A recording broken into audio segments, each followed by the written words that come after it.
स्मृतापितरुणातपं करुणया हरन्ति नृणाम् अभङ्गुरतनुत्विषां वलयिताशतैर्विद्युतां कलिन्दगिरिनन्दिनी तटसुरद्रुमालम्बिनी मदीयमतिचुम्बिनी भवतु कापि कादम्बिनी। तत्र रसगंगाधरस्य पाठक्रमे द्वितीयानने प्रवर्तमाने पाठे इदानीम् अस्माकं विचारः उपमालङ्कारस्य लक्षणात् परं तस्य भेदमीमांसायां जायते। अस्तु, तस्य भेदमीमांसा इदानीं जायते।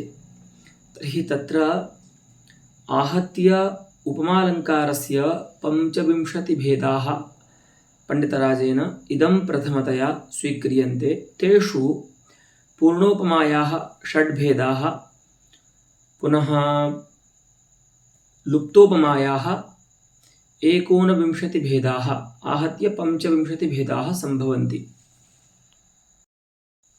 तत्रापि पूर्णोपमायाः श्रौति आर्थीति भेदेन 2 भेदौ वर्तेते। ततश्च प्रत्येकं भेदस्य 3 भेदाः आहत्य पूर्णोपमायाः 6 भेदाः सम्पद्यन्ते। एवं च लुप्तोपमायाः तत्तत् भेदेन 29 भेदाः वर्तन्ते। तेषु इदानीं वयं पूर्णोपमायाः भेदान् ज्ञात्वा लुप्तोपमायाः, तत्र पूर्णोपमायाम् इदानीमेव आर्थी समासका उपमायाः भेदः अस्माकं अद्यतन पाठ विषयः अस्ति। ठीक है, कल हमने पूर्णोपमा में ही वाक्य का श्रौति, वाक्य का आर्थी, समास का श्रौति, ये 3 भेद हमने देख लिए थे। ठीक है, आज हमको जो बचे हुए 3 भेद हैं ये देखने हैं। ठीक है, देखिए, आनंदनेन लोकानाम् आतापहरणेन च कलाधरतया चापि राजन्निन्दूपमो भवान्। कश्चित् अत्र चारणः कविः वा राजानं स्तौति, राज्ञः प्रशंसां विधत्ते। किं कथयति? हे राजन्, भवान् इन्दूपमः, इन्दुना अर्थात् चंद्रेण, उपमा अर्थात साम्यं यस्य सः इंदूपमः, भवान् इंदूपमः नाम चंद्रतुल्यः अस्ति, है ना? आप चंद्रतुल्य हो। तर्हि चंद्रोपमा कथमायाति? अर्थात चंद्रगताः केचन धर्माः राजनि स्युः, तदा चंद्रोपमा अस्मिन् राजनि आगन्तुं शक्नोति। तथा उच्यते, देखो 3 धर्मों से जो राजा है वो चंद्र के समता वाला है। कैसे कैसे? तो देखिए, धर्म, साधारण धर्म बता रहे हैं। आनंदनेन लोकानां सर्वादौ चंद्रः किं करोति? लोकान् आनंदयति। अतः आनंदनम् इत्येकः व्यापारः चंद्रस्य, सोऽपि व्यापारः भवति, राज्ञी अस्ति। अतः लोकानाम् आनंदनेन भवान् चंद्रतुल्यः अस्ति। हाँ, द्वितीयः धर्मः आतापहरणम्। आतापहारी चंद्रः भवति, लोकानाम् आतपं हरति, लोकानां तत्र ज्वरादिकं हरति। तथैव भवान् अपि लोकानाम् आतापहरणेन इन्दूपमः अस्ति, भवान् अपि लोकानाम् आतपं हरति। अस्तु, पुनः कलाधरः उच्यते चंद्रः। अस्तु, कलाधरः, कलानां धरः अस्ति, है ना? कलाओं को धारण करता है, क्योंकि तो अब वहाँ तो कलाएं हैं, 16 कलाएं हैं चंद्र में तो, लेकिन यहाँ पर जो कला शब्द है वो श्लिष्ट है। ठीक है, चंद्रमा के पक्ष में कला शब्द का अर्थ होगा जो कलाएं होती हैं चंद्रमा के अंश। ठीक है, और राजा के पक्ष में कला शब्द का अर्थ होगा आर्ट, जिसको आप आर्ट कहते हैं, है ना? जिसमें गान है, वादन है ना, नृत्य है, इस प्रकार की जो कलाएं हैं। तो राजा में इस प्रकार की कलाएं हैं। तो यथा चंद्रः कलाधरः तथैव भवानपि कलाधरः, अतः अनेनापि कलाधरत्वधर्मेण भवान् चंद्रोपमः अस्ति। अस्तु। एवं धर्मत्रितयेन आनंदनत्व आतापहरणत्व कलाधरत्वादि धर्मत्रितयेन भवान् चंद्रतुल्यः चंद्रोपमः अस्ति। एवमत्र कश्चित् कविः कथयति। तो अत्र पश्यन्तु, भवान् इति भवत् शब्देन राजन् पदम् अपि अस्ति संबोधने, परन्तु कर्तृपदमत्र भवान् पदमस्ति। भवत् शब्दस्य पुंसि प्रथमायाः एकवचनस्य रूपमस्ति। तो वह जो उस भवत् सर्वनाम शब्द के द्वारा बताया जा रहा जो राजा है वो यहाँ पर उपमेय है, और इंदु जो है वह चंद्र, वह उपमान है यहाँ पर। और ये जो तीन शब्द हैं, आनंदन, आतापहरण और कलाधरत्व, कलाधरता, ये तीनों साधारण धर्म के वाचक शब्द हैं। ठीक है, तो तीन अंग हो गए उपमा के। और उपमा शब्द जो है वो यहाँ पर सादृश्य का वाचक है। ठीक है, बस आप ये ध्यान रखिए कि उपमा शब्द का प्रयोग जब उपमा अलंकार में होता है तो वहाँ पर उसका जो समास होता है उपमानवाची पद के साथ, वह बहुव्रीहि समास होता है ना। और व्यधिकरण बहुव्रीहि प्रायः उसमें देखा जाता है ना। तो इंदुना उपमा यस्य। ठीक है, तो इस प्रकार से यहाँ पर उपमा के चारों अंग हैं। तो चतुर्णामपि अंगानामत्र विद्यमानात् इयं पूर्णा उपमा अस्ति। पुनः अत्र उपमा शब्दस्य उपमावाचकस्य प्रयोगः अस्ति इति कृत्वा इयम् आर्थी अस्ति, यतोहि अत्र अर्थानुसन्धानेन सादृश्यलाभो जायते प्रमातृणाम् इति कृत्वा इयम् आर्थी उपमा अस्ति। और ये कैसी है, समासगा है, क्योंकि यहाँ पर उपमावाचक जो शब्द है उपमा शब्द, वह इंदु इस शब्द के साथ उसका समास हो गया है, माने वो समास का घटक है। ठीक है, उपमान के साथ उसका समास हो गया है। तो इस प्रकार से यहाँ पर पूर्णा आर्थी समास का उपमा जाननी चाहिए। अस्तु, पूर्णा जानने के लिए आपको ये देखना है कि उपमा के चारों जो उपमानोपमेय, साधारण धर्म और उपमावाचक शब्द, ये चारों अंग हैं या नहीं। इनमें से कोई नहीं होगा तो लुप्त उपमा हो जाएगी। और आर्थी जानने के लिए आपको ये देखना है कि यहाँ पर जो उपमावाची शब्द है वह इव यथादि शब्द है अथवा तुल्य सदृश उपमा निभादि शब्द है। ठीक है, तो यदि इव तुल्यादि है तो श्रौति उपमा हो जाएगी, और सदृश तुल्यादि शब्द है तो वहाँ पर आर्थी उपमा हो जाएगी।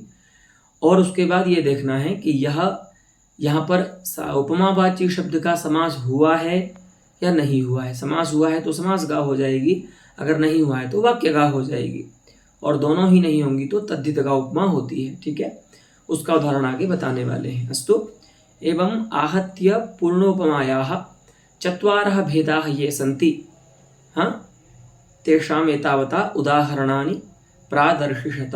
अस्तु, इदानीं पूर्णोपमायामेव तद्धितगा या उपमा अस्ति तस्याः द्वयोः भेदयोः एकस्मिन्नेव पद्ये तत्र समन्वयं दर्शयति आचार्यः। उदाहरणं दर्शयति, पश्यन्तु। निखिलजगन्महनीया यस्याभानवपयोधरवत् अम्बुजवत् विपुलतरे नयने तद्ब्रह्म संशये सगुणम्।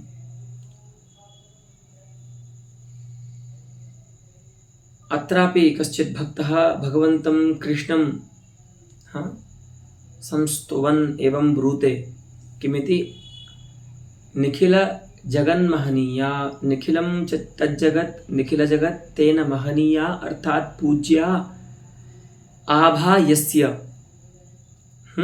यस्य आभा निखिल जगन महनीया अस्ति किमिव, तो कह रहे हैं नवपयोधरवत, है ना, कि नए मेघ की आभा जैसे सकल जगत के द्वारा महनीय होती है, सबको अच्छी लगती है, स्पृहणीय होती है ना।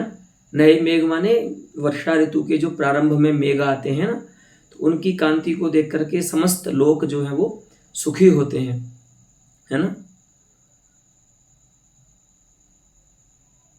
तो जैसे नए पयोधर की आभा सकल जगत महनीया होती है, सकल जगत पूज्या होती है, अश्रयणीय होती है, ऐसे ही जिस ब्रह्म की आभा, जिस ईश्वर की आभा पूरे जगत में महनीया है, पूज्या है, ऐसे यस्य तद ब्रह्म। तो अब यहाँ पर थोड़ा बताएंगे अभी कैसे तद्धित गा उपमा दोनों जगह भिन्न होती है, एक जगह आरती होती है, एक जगह श्रुति होती है। उत्तरार्ध देखिए, तो ऐसा कौन सा ब्रह्म है, ऐसे कौन से भगवान हैं जिनकी कांति जो है वो नए मेघ के समान समस्त जगत के द्वारा स्पृहणीय होती है। तो ऐसे भगवान कृष्ण हैं, है ना।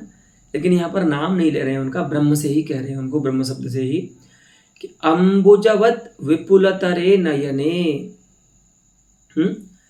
अंबुज के समान जो अत्यंत विपुल है, विपुलतर है, ठीक है।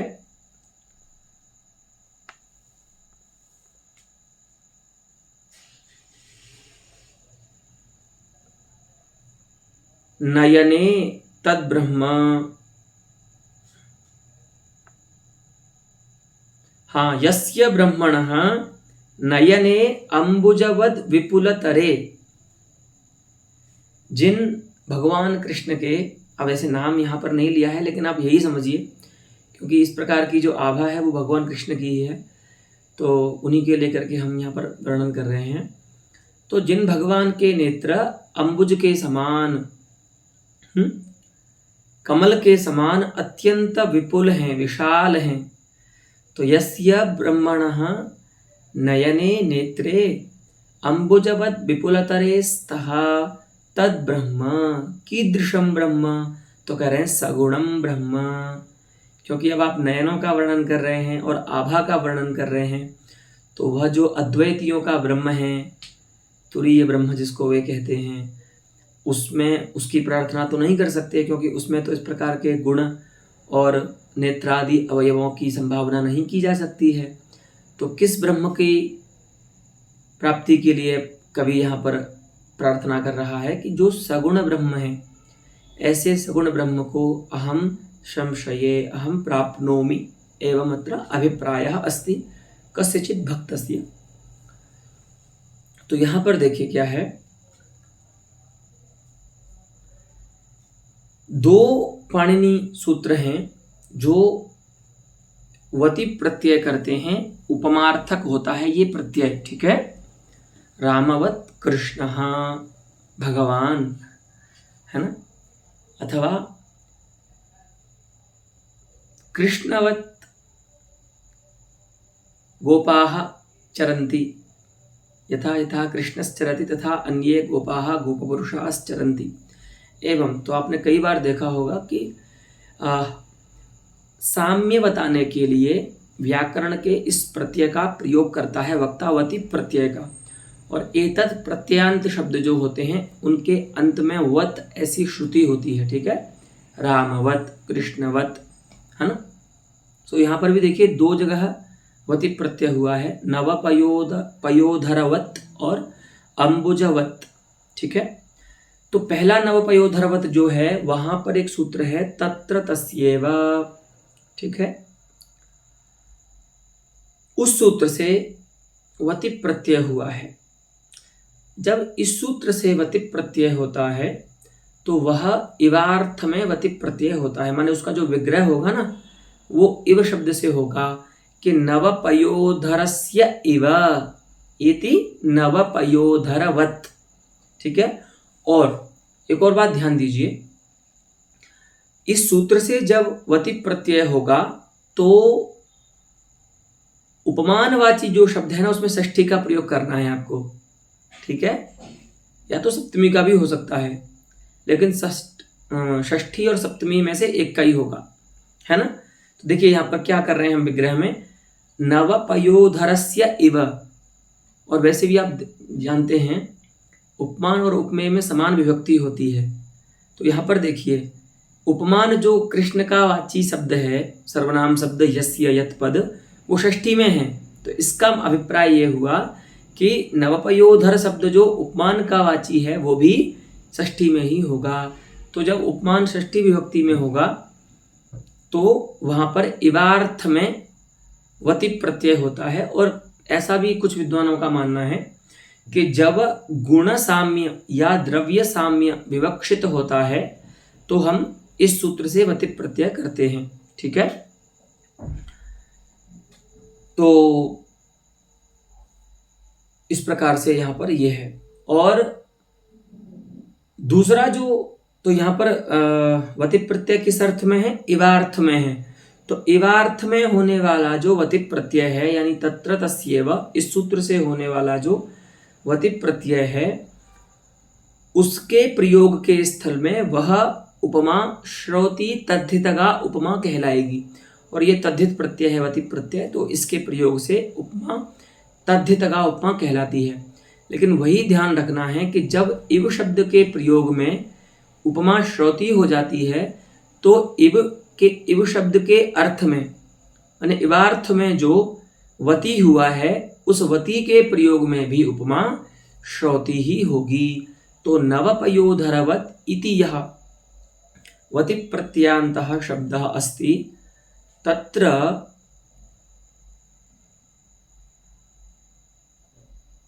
पूर्णा श्रौति तद्धितगा उपमा अस्ति इति वक्तुं निश्चेतव्यम्। अस्तु, द्वितीयः यः प्रयोगः अस्ति वतेः अम्बुजवत् इत्यत्र, तत्र तेन तुल्यं क्रिया चेद् वति इति पाणिनीयेन सूत्रेण वतेर्विधानम् उपदिष्टमस्ति। तो इस सूत्र से जब वति होगा तो वो तुल्यार्थ में वति होगा, ठीक है। तो जब हम इस प्रकार के वति प्रत्ययांत शब्दों का विग्रह करते हैं तो वहां पर हम तुल्य शब्द के साथ विग्रह करते हैं, इव शब्द के साथ विग्रह नहीं करते। तो देखिए, और वहां पर हाँ उपमान वाचक शब्द में षष्ठी या सप्तमी का प्रयोग नहीं होगा। अब वहां पर तृतीया का प्रयोग होगा क्योंकि तुल्यार्थ में वति हुआ है। आपने देखा ना, जब भी हम तुल्य या सदृश अर्थ के साथ समास करते हैं तो तृतीया लगाते हैं उपमानवाची शब्द में। रामेण तुल्यः कृष्णः रामतुल्यः, है ना, कृष्ण सदृशः अर्थात कृष्णेन सदृशः, ठीक है। लेकिन जब इव के साथ समास होता है तो प्रथमा होती है राम इव, या जो भी विभक्ति होगी उपमेय में वो विभक्ति होती है। जैसे मान लीजिए उपमेय में अगर षष्ठी है, कृष्णस्य गतिः अस्ति, तो उपमान में भी षष्ठी होगी अगर वो शब्द का प्रयोग कर रहे हैं आप। तो रामस्य पूर्व सदृश समान समूनार्थ एतत् अहं द्रक्ष्यामि पाठान्ते। अस्तु, तो जो विभक्ति उपमान में होगी वही जो उपमेय में होगी वही उपमान में हो जाएगी एव शब्द के प्रयोग में, और समास में भी यही होता है। लेकिन तुल्य शब्द के साथ जब समास होगा तब तो षष्ठी ही रहेगी उपमानवाची शब्द में। तो यहाँ पर भी देखिए अम्बुजवत, यहाँ पर जो वति हुआ है वो तुल्यार्थ में हुआ है, तेन तुल्यम क्रिया चेद वति सूत्र से। तो यहाँ पर भी हम जब विग्रह करेंगे तो ऐसे ही करना है, अम्बुजेन तुल्ये अम्बुजवत, है ना, या अम्बुजेन तुल्यम अम्बुजवत, ऐसा। अम्बुजस्य तुल्यम अम्बुजात तुल्यम अम्बुजम अम्बुज तुल्यम, ऐसा नहीं कर सकते हम समास, तृतीया से ही समास होगा। तो क्रिया साम्य यहाँ पर अपेक्षित होता है, तो वहां पर इस प्रकार से इस सूत्र से, लेकिन इसका कहीं कहीं व्यभिचार भी देखा जाता है, सभी जगह ऐसा नहीं होता है, ठीक है। प्रायः लेकिन ऐसा होता है कि गुण और द्रव्य साम्य जब होता है तो इवार्थ में वति प्रत्यय होता है, और क्रिया साम्य जब होता है उपमान उपमेय में तो तुल्यार्थ में वहां पर वति प्रत्यय होता है। ठीक है, तो अंबुजवत इस स्थल में अंबुज शब्द से तुल्यार्थ में वति प्रत्यय होगा तो बनेगा अंबुजवत। अस्तु, तो इसी प्रकार से यहाँ पर देखिए नवपयोधरवत यह जो स्थल है वहां पर हो जाएगी पूर्णा श्रौति तद्धितगा उपमा, और अंबुजवत यह जो स्थल है वहां पर हो जाएगी पूर्णा आर्थी तद्धितगा उपमा, क्योंकि जहां पर इवार्थ में वति प्रत्यय हुआ है। तदेव अत्र क्रियया साम्यं नास्ति, अत्र तो विशालत्वं विपुलत्वं गुणः अस्ति, अतः अहं वदामि क्वचित् व्यभिचारोऽपि भवति। अस्तु, तो यहाँ पर क्या होगा, अंबुजवत विपुल ये जो स्थल है यहाँ पर आर्थी उपमा हो जाएगी, क्योंकि यहाँ पर तुल्यार्थ में वति प्रत्यय हुआ है। अस्तु, तो अत्र उपमान उपमेयस्य इत्थम उपपत्तिः कर्तव्या। यदत्र ब्रह्म यदस्ति सगुणं ब्रह्म तदत्र उपमानमस्ति उपमेयमस्ति, अंबुजम् अत्र आर्थी उपमायां तद्धितगायाम् उपमानमस्ति, नवपयोधरः अत्र तत्र श्रौत्याम् उपमायां तद्धितगायाम् उपमानमस्ति। एवं उपमाने द्वे स्तः, उपमेयं तु एक एव। अस्तु, पुनः साधारणधर्मः अस्ति, एकत्र आभा अस्ति श्रौति उपमायाम्, एकत्र विपुलतरत्वम् अस्ति, कि यथा अंबुजे विपुलतरत्वं भवति विकासः भवति, तथैव भगवतः ब्रह्मणः सगुणस्य ब्रह्मणः नेत्रयोः अस्ति विपुलतरत्वम्। एवं अत्र सर्वाण्यपि उपमाङ्गानि सन्ति, अतः इयं पूर्णोपमा अस्ति। तद्धितप्रत्ययेन अत्र उपमा भवति इति कृत्वा तद्धितगा उपमा अस्ति। पुनश्च एकत्र इवार्थे तद्धितप्रत्ययः इति कृत्वा श्रौति उपमा तत्र, अपरत्र तुल्यार्थे वति प्रत्ययस्य विधानात् तत्र आर्थी तद्धितगा पूर्णोपमा अस्ति इति अवश्यं निश्चेतव्यम्। अस्तु, नारायण।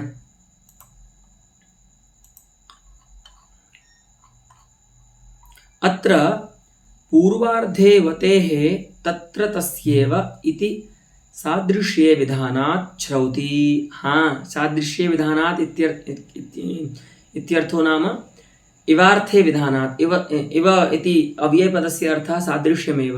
ठीक है, तो वही बता रहे हैं कि यहाँ पर जो पूर्वार्ध है इस पद्य का, और वह जो वति प्रत्यय है वो उसका प्रयोग सादृश्य में होने के कारण वहाँ श्रौति उपमा कहलाएगी, और उत्तरार्ध में जो वति प्रत्यय है वहाँ पर तेन तुल्यम ये जो सूत्र है उससे वति हुआ है, और ऐसा जो वति होता है वो सादृश्य में न होकर के सादृश्यवान में होता है, अर्थात सदृश में होता है, माने तुल्यार्थ में होता है। इसीलिए इस सूत्र से होने वाले वति प्रत्यय के स्थल में आर्थी उपमा का व्यवहार होता है। अस्तु, इदम इत्थम अवधेयं भवद्भिः।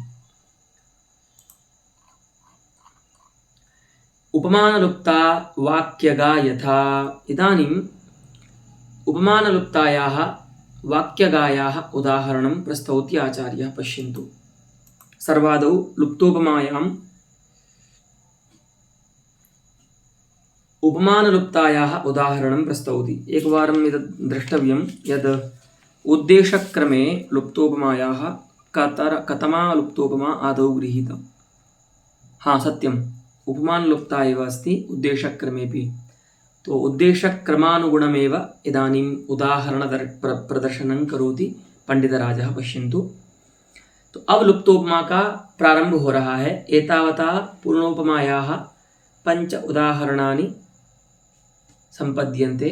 यद्यपि 6 भेदाः सन्ति पूर्णोपमायाः, परन्तु एकस्मिन् पद्ये उदाहरणद्वयं प्रादर्शि पंडितराजेन इति कृत्वा षण्णामपि भेदानां 5स्वेव श्लोकेषु उदाहरणं संगच्छते। इदानीं लुप्तोपमायाः प्रारंभो जायते।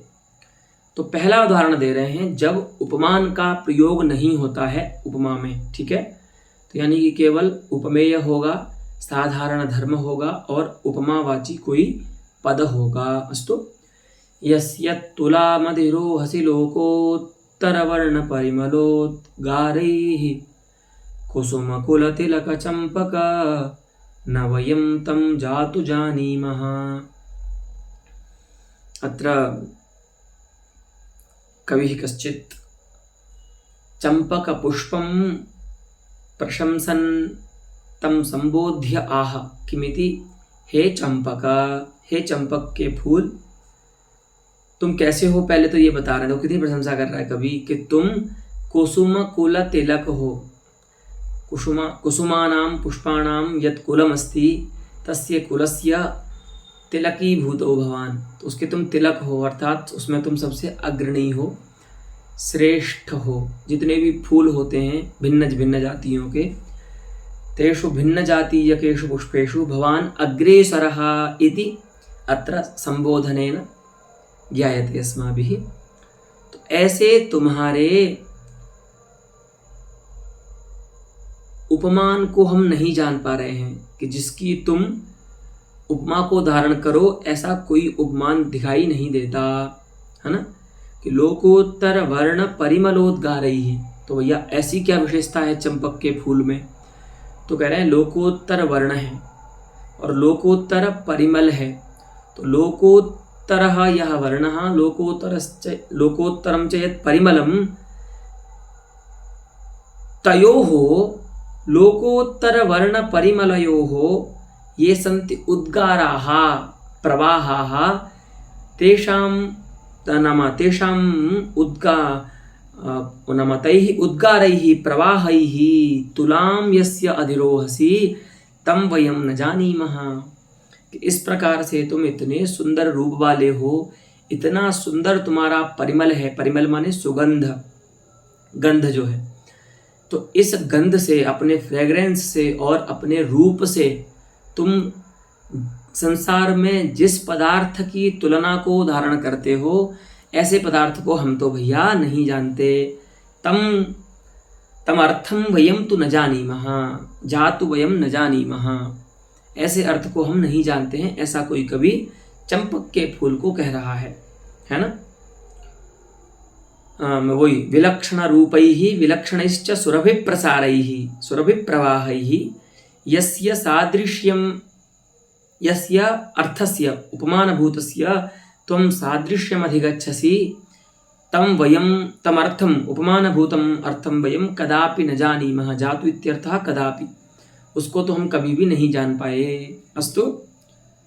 तो अब यहाँ पर देखिए, चंपक का जो फूल है वह उपमेय है, क्योंकि वह प्रस्तुत पदार्थ है और उसकी समता की यहाँ पर बात चल रही है। तुला शब्द जो है वह उपमावाची शब्द है, ठीक है। और उसमें लोकोत्तर वर्ण परिमलोद्गारत्व जो है वो साधारण धर्म है। तो इन धर्मों से चंपक का फूल किसकी समता को धारण कर रहा है, ऐसा प्रमाता को नहीं पता है। अस्तु। तो अत्र त्रीण्येव अंगानि उपमायाः उपमेयमस्ति, साधारण धर्मः अस्ति, उपमानवाचक शब्दोऽपि अस्ति, एवं त्रीण्येव अंगानि सन्ति इति कृत्वा इयं लुप्तोपमा अस्ति। तत्रापि अत्र उपमानवाचकस्य पदस्य लोपः अस्ति इति कृत्वा उपमानलुप्ता इयम् उपमा व्यपदेष्टुं योग्या। अस्तु। तो वही बोल रहे हैं। और यही देखो, उपमान लुप्ता कितने प्रकार की होती है, 2 प्रकार की। तो दोनों ही उदाहरण इसी में बता रहे हैं कि ये तो हो जाएगी वाक्यगा उपमान लुप्ता। और यदि हम इसके इस पद्य के जो प्रथम पाद है उसको थोड़ा सा परिष्कृत कर दें और क्या कर दें, यत् तुलनामधिरोहसि ऐसा कर दें, समास कर दें। यस्य तुलाम ऐसा ना बोल करके यत् तुलनामधिरोहसि ऐसा कर दें प्रथम पाद को, प्रथम चरण को। तो यही उपमान लुप्ता समासगा उपमा का उदाहरण हो जाएगा, ठीक है। यानी कि दोनों ही उदाहरण एक ही पद्य में देखने को मिल जाते हैं उपमान लुप्ता के।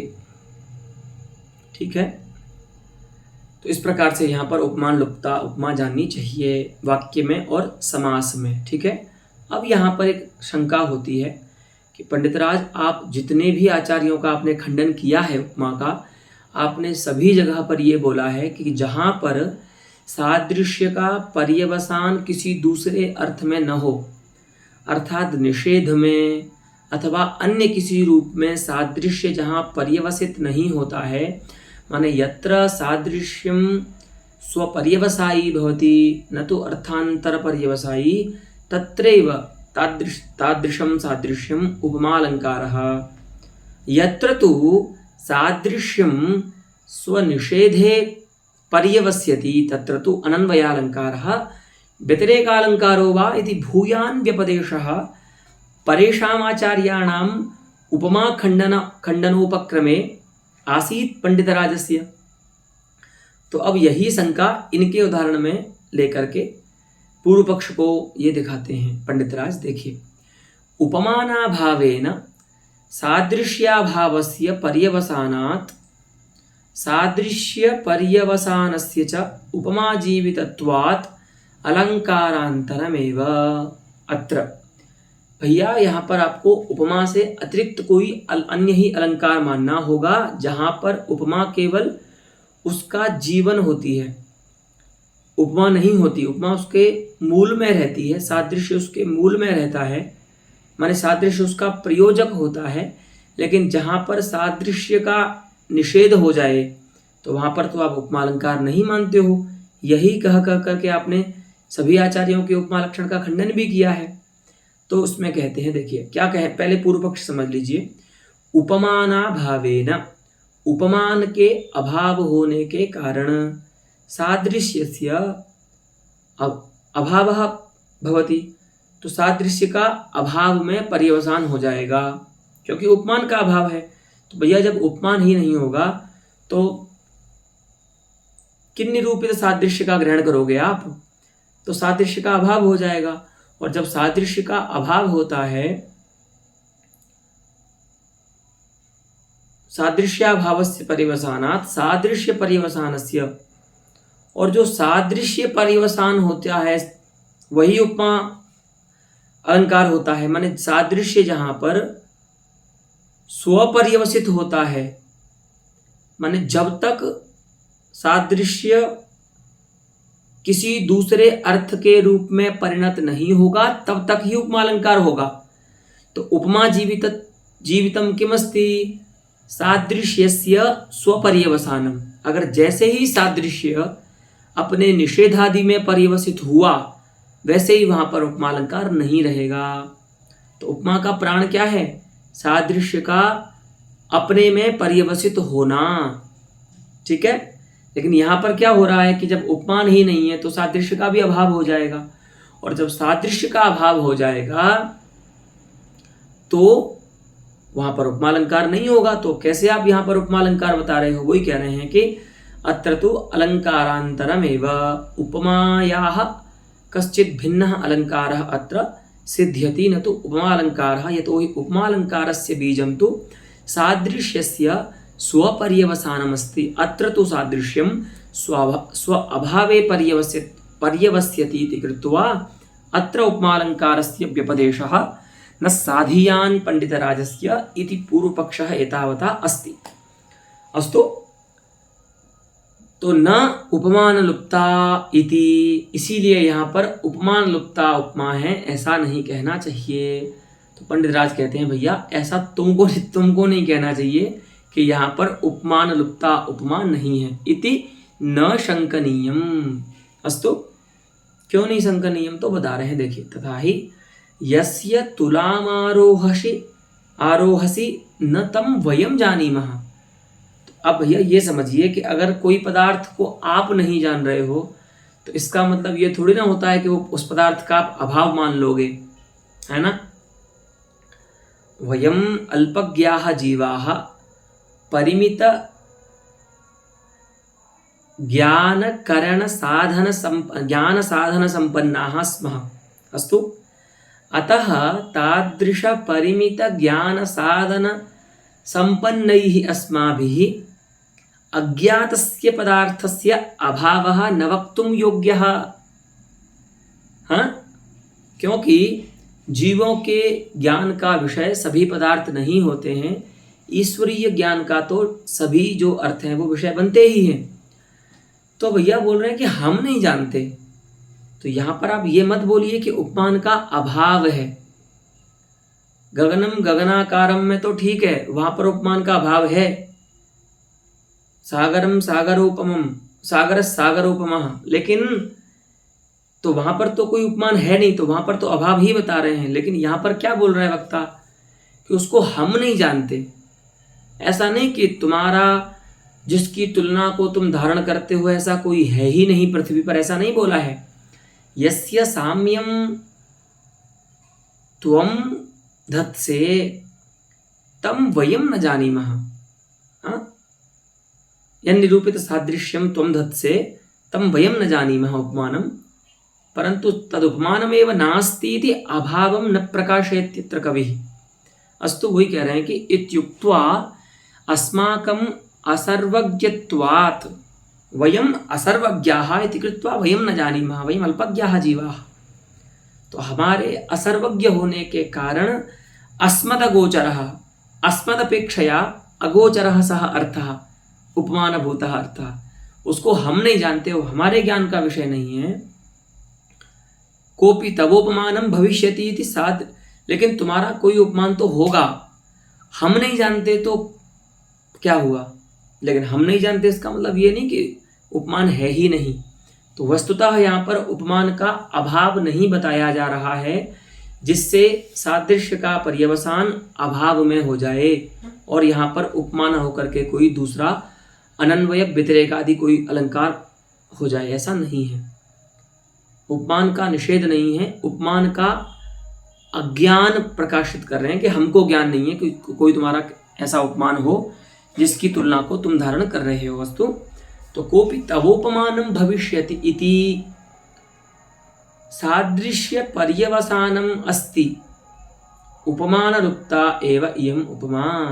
तो भैया तुम्हारा कोई ना कोई उपमान तो जरूर होगा ही। इस प्रकार से यहाँ पर सादृश्य जो है वो स्वरूप में ही पर्यवसित होता है, निषेधादि में पर्यवसित नहीं होता है। इसीलिए सादृश्यस्य अत्र स्वरूपे पर्यवसानात् लुप्तोपमालंकार एव न तु अलंकारांतरम। तो यहाँ पर उपमान लुप्ता उपमा ही कहनी चाहिए, क्योंकि सादृश्य का पर्यवसान स्वरूप में ही हो रहा है, निषेध में नहीं हो रहा है। तो इसीलिए कोई दूसरे अलंकार की शंका यहाँ पर नहीं करनी चाहिए। इत्थम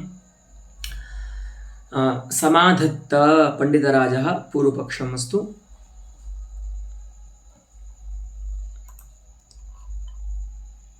एतेन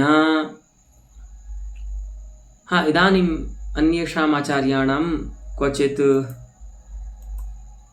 नाम उपमानलुप्तायाः उपमायाः किञ्चित् उदाहरणमस्ति। यदुदाहरणम् अलङ्कारान्तरतया केनचित् आचार्येण उदाहारी, तो तस्यापि अत्र खण्डनं प्राप्तावसरतया पंडितराजः विधत्ते। पश्यन्तु, पद्य क्या है कि डुंडुं हि मरिष्यसि कंटक कलितानि केतकी वनानि। इयं प्राकृत भाषा अस्ति। अहमस्य प्राकृतस्य संस्कृतच्छायां वदामि। अस्तु, तदेव भवन्तः पश्यन्तु। व्याख्यायाम् अस्ति, अधः पश्यन्तु एतत्। डुण्ढुं कृत्वा मरिष्यसि कण्टककलितानि केतकी वनानि मालती कुसुमसदृशं भ्रमर भ्रमन्न प्राप्स्यसि। हे भ्रमर, तत्र अत्र प्रकरणम् एवमस्ति। मालती माधवस्य एतत् पद्यमस्ति। तदा द्विधा अत्र व्याख्यानं लभ्यते। केचित् टीकाकाराः एवं कथयन्ति यत् मालती नायकं माधवम् उद्दिश्य एवं कथयति कि मुझ जैसी नायिका तुमको इस संसार में कहीं नहीं मिलेगी। और एक ऐसा भी है कि भ्रमर को उद्देश्य करके साक्षात माधव ही कह रहा है कि तुम कहीं भी चले जाना इस पूरे संसार में, पर मेरी नायिका की समान नायिका तुमको नहीं मिलेगी। लेकिन कह किस पे रहे हैं? तो भ्रमर को उद्देश्य करके पुष्प को निमित्त बना करके कह रहे हैं कि मालती नाम का जो पुष्प होता है, ऐसा पुष्प तुमको पूरे इस कांटकों से घिरे हुए वन में नहीं मिलेगा। ठीक है, तो कैसे बोल रहे हैं भ्रमर को? डुम डुम कृत्वा अयम शब्द विशेषा अस्ति भ्रमरस्य।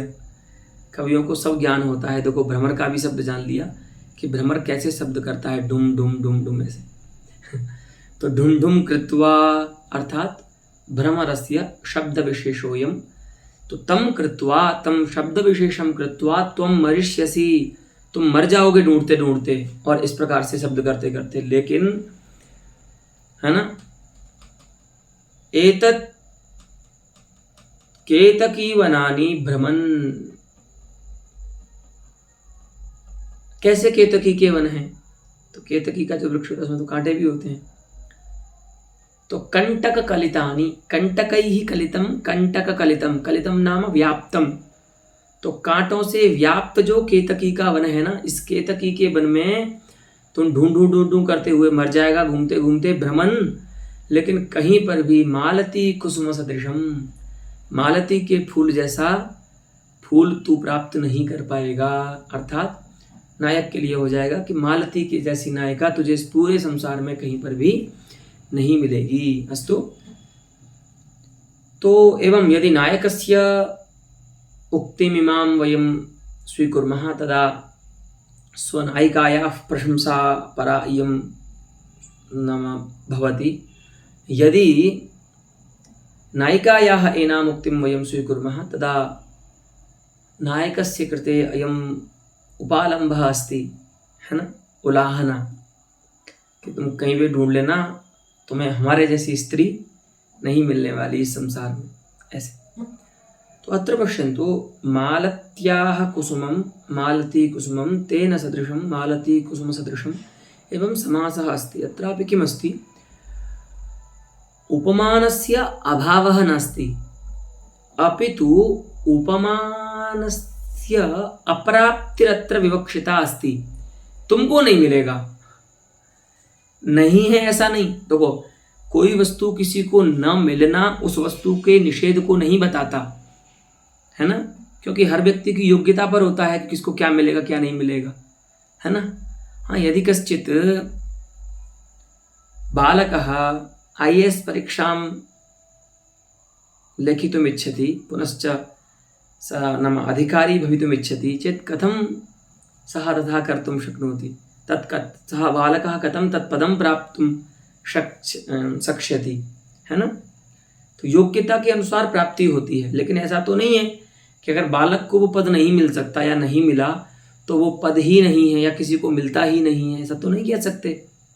तथैव मालती कुसुम सदृशं पदं पुष्पं प्राप्तुं अथवा मालती कुसुम सदृशम् उपमानं प्राप्तुं भ्रमरः न समर्थः। मालती कुसुम सदृशं पुष्पमेव नास्ति इति निषेधः न अत्र विवक्षितः। अस्तु, तो यहाँ पर भी उपमान का अभाव न होने के कारण सादृश्य का निषेध नहीं होता है। ठीक है, यहाँ पर सादृश्य का अपने स्वरूप में ही पर्यवसान होता है, तो यहाँ पर भी उपमान लुप्ता उपमा होनी चाहिए, और आचार्य मम्मट ने उसको इसी का उदाहरण भी दिया है। लेकिन अलंकार रत्नाकरकार जो हैं वे इसको असमालंकार कहते हैं, कि जहाँ पर प्रकृत वस्तु के समान कोई दूसरा उपमान न मिले। ठीक है, तो वहाँ पर असमालंकार होता है। तो आचार्य जगन्नाथ ये कह रहे हैं कि हमने जो भी निरूपण किया है उससे अलंकार रत्नाकरकार का भी यह निरूपण परास्त हो जाता है कि ये जो पद्य है वो असमालंकार का उदाहरण है। हमारे अनुसार तो ये पद्य उपमान लुप्ता समासगा का ही उदाहरण सिद्ध होगा। ठीक है, वही कहते हैं इत्यत्र असमालंकारोऽयम् उपमातिरिक्तः इति वदन्तः अलंकार रत्नाकरादयः। जो ऐसा कहते हैं अलंकार रत्नाकरादि कि यहाँ पर उपमा से अतिरिक्त एक असम नाम का अलंकार है, असम माने एक अलंकार विशेष है, ये राज्य नहीं है, ठीक है। तो असमालंकारः उपमातिरिक्तः अस्ति इति वदन्तः ये सन्ति अलङ्काररत्नाकरादयः तेऽपि परास्ताः भवन्ति। अस्तु, अतः अस्माकम् एतन्निरूपणेन तेऽपि परास्ताः भवन्ति। एवमत्र पण्डितराजः प्राप्तावसरतया खण्डनं किञ्चित् विधत्ते। पुनः उपमानलुप्तायाः उदाहरणद्वयं प्रदर्श्य धर्मलुप्तायाम् आगच्छति। धर्मलुप्तायाञ्च श्रौतिवाक्यगता उपमा यथा भवति तस्याः उदाहरणमत्र पश्यन्तु। कलाधरस्येव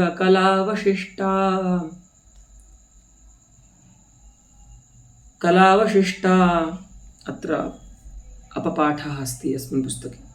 कलाधरस्येव कलावशिष्टा विलूनमूला लवलीलतेव अशोकमूलं परिपूर्णशोका सारामयोषा चिरमध्युवास। सा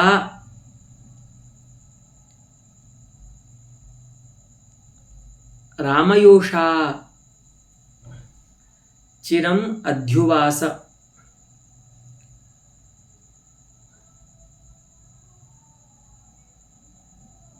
तो अर्थात बहुत दिन तक रामयोषा ने निवास किया। रामयोषा माने रामस्य योषा, योषा नाम पत्नी, ठीक है।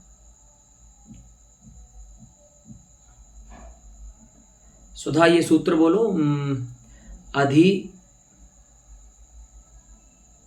उपसर्ग पूर्वक वस धातु के आधार को कर्म करता है ना, आधार की कर्म संज्ञा। अधिशेम स्था सम कर्म, ये तो सिंह स्था और इनकी करता है। वैकुंठम हरिहि अधिवसति। उपानवध्यांग वसः, बिल्कुल ये याद नहीं आ रहा था। उपानवध्यांग वसः, उसी सूत्र से यहाँ पर अशोक मूलम यहाँ पर कर्म संज्ञा होगी, उसमें द्वितीया होती है, ठीक है। ऐसे थोड़ा कारक का भी विचार करते रहना चाहिए व्याकरण का, नहीं तो वैसे क्या होना चाहिए, अशोक मूले चिरम उवास। लेकिन यहाँ पर अधि उपसर्ग लग गया ना, तो वस धातु है, उसका लिट लकार में संप्रसारण हो जाएगा तो उवास बनेगा, है ना। तो अध्युवास, तो जब अधि उपसर्ग पूर्वक वस धातु होगी तो उसका जो कर्म होगा, वो आधार होगा, उसकी कर्म संज्ञा हो जाती है। उपान वध्यांग बसा इस सूत्र से। चलिए, तो सा रामयोषा अर्थात सा राम पत्नी चिरम अध्युवास कुत्र अशोक मूलम। तो वयं जानीमः लंकायां अशोकद्रुम अध्यशोकद्रुमं सीता चिरम उवास, है ना। बहुत दिनों तक सीता जी अशोक वाटिका में अशोक के वृक्ष के नीचे रही थी। तो कैसी हैं सीता जी, तो बता रहे हैं कलाधरस्येव कलावशिष्टा। कलाधरस्य चंद्रमसः शशिनः यथा अवशिष्टा कला अस्ति। ऐसी उपमा तो वाल्मीकि मुनि ने भी सुंदरकांड में दी है, ठीक है। बोलते ना, प्रतिपत पाठशीलस्य विद्येव तनुतांगता। इतनी पतली हो गई हैं सीता जी भगवान के विरह में कि जैसे प्रतिपदा को पढ़ने वाले विद्यार्थी की विद्या बहुत शिथिल हो जाती है ना, एकदम पतली हो जाती है, कम हो जाती है। इसीलिए हमारे यहाँ प्रतिपदा को अनध्याय करते हैं। तो कैसी बढ़िया उपमा देते हैं वाल्मीकि मुनि कि जैसे प्रतिपदा के दिन पढ़ने वाले बच्चे की विद्या शिथिल हो जाती है, ऐसे सीता जी अत्यंत कृशांगी हो गई हैं, पतली हो गई हैं भगवान के विरह में। तो यहाँ पर भी वही बता रहे हैं कि जैसे एक कला रहती है ना जब चंद्र की, तो वो कैसे क्षीण हो जाती है, पतली हो जाती है, ऐसे सीता जी चंद्र की कला के समान अत्यंत क्षीण हो गई हैं। और कैसी हैं, विलून मूला लवलीलतेव। लवली नाम इयं लता अस्ति, काचित् विशिष्टा लता, लता विशेषः अस्ति लवली नाम। तो जैसे लवली लता कैसी हो जाती है, विलून मूला हो जाती है। विलूनम अर्थात छिन्नम, हाँ, विच्छिन्नम मूलम, काटती है जड़, जड़ जिसकी। तो क्या होता है आप जानते हैं, जब हम किसी लता की या पेड़ की जड़ काट देते हैं, पेड़ तो रुक ही नहीं पाएगा, लेकिन लता तो क्या होती है, दूसरे वृक्ष के सहारे आगे विस्तार करती है ना। लेकिन आप देखना, किसी लता की अगर जड़ कट जाए तो वो उस पेड़ पे रहती रहती हुई सूख जाती है ना, पीली पड़ जाती है, उसके पत्ते पीले पड़ने लगते हैं। तो ऐसे सीता जी भी भगवान के विरह में काटी गई है जड़ जिसकी, ऐसी लता की समान पीली पड़ रही हैं, पांडु वर्ण वाली हो रही हैं, माने भगवान का विरह है। तो विरह में इस प्रकार की अवस्था प्रसिद्ध ही है, ठीक है, कवि समय ख्याति में। तो कैसी हो गई है राम जी की पत्नी, राम जी की जो है योषा के चंद्र की बची हुई कला के समान क्षीण हो गई हैं, और काट दी गई है जड़ जिसकी, ऐसी लता के समान पीली पर्ण वाली हो गई हैं, पीले पत्ते वाली हो गई हैं। जैसे पीले पत्ते वाली लता हो जाती है, ऐसे सीता जी पीली पड़ रही हैं। तो देखिए राम योषा कह रहे हैं, यहाँ पर थोड़ी सी व्यंजना है कि रामस्य योषापि, राम जी की पत्नी भी उस प्रकार से कष्टों को सहन कर रही हैं। तो कैसी हो गई हैं, परिपूर्ण शोका सती, परिपूर्ण अर्थात सम्यक अभिवृद्धः शोकः यस्याः सा, अच्छे से बढ़ गया है शोक जिनका, ऐसी सीता जी बहुत समय तक इस प्रकार से अशोक पादप के मूल में रहीं, चिरम अध्युवास। तो यहाँ पर देखिए उपमान है कला, चंद्रमा की कला सीता जी की, और उपमान है ऐसी लता जिसकी जड़ काट दी गई है। ये दोनों उपमान हैं। सीता जी जो हैं, रामयोषा यह जो पद है वह उपमेय का वाचक है। सीता माता यहाँ पर उपमेय भूता हैं। और इव शब्द देखिए दोनों जगह है, कलाधरस्येव और लवलीलतेव, ये क्योंकि वाक्य का उपमा है ना, तो उपमान शब्द के बाद इव का प्रयोग नहीं कर रहे हैं, इसलिए उससे पहले प्रयोग कर रहे हैं, कलाधरस्य इव, है ना, और लवलीलतेव, ठीक है। तो यहाँ पर इव शब्द भी है, उपमावाचक शब्द भी है, लेकिन यहाँ पर साधारण धर्म का कोई वाचक शब्द नहीं है। माने सीता जी का और लता का क्या साम्य है, तो ऐसे तो हमने बोल दिया यहाँ पर, लेकिन उसका वाचक पद नहीं है। तो वो क्या साम्य है, तो पांडुरत्व, पांडुता साम्य है। जैसे जड़ के काट देने के बाद कोई लता पांडुवर्णा हो जाती है, ऐसे ही सीता जी राम जी के विरह में पांडुवर्णा हो गई हैं। उसी प्रकार से जैसे चंद्रमा की कला जो एकमात्र कला है, अंतिम जो कला होती है वो क्षीण हो जाती है, उसी प्रकार से सीता जी भी भगवान के विरह में अत्यंत क्षीण हो रही हैं। तो क्षीणत्व और पांडुत्व रूप जो साधारण धर्म है वे यहाँ पर पदेन उपात्त नहीं है, उनका यहाँ पर कोई वाचक पद नहीं होने के कारण इसको हम धर्मलुप्ता उपमा कहेंगे, ठीक है। तो धर्मलुप्ता तो हो गई, उसमें भी क्या है, ये इव शब्द का प्रयोग होने के कारण श्रौती है, और इव शब्द का उपमानवाची शब्द के साथ समास नहीं है, इसीलिए एक ऐसी उपमा है, वाक्यगता उपमा है। अस्तु तर्हि अलम एतावता अद्यतन पाठेन पुनः लुप्तोपमायाः एव भेदमिमां सां वयम् अग्रे सारयिष्यामः। अस्तु।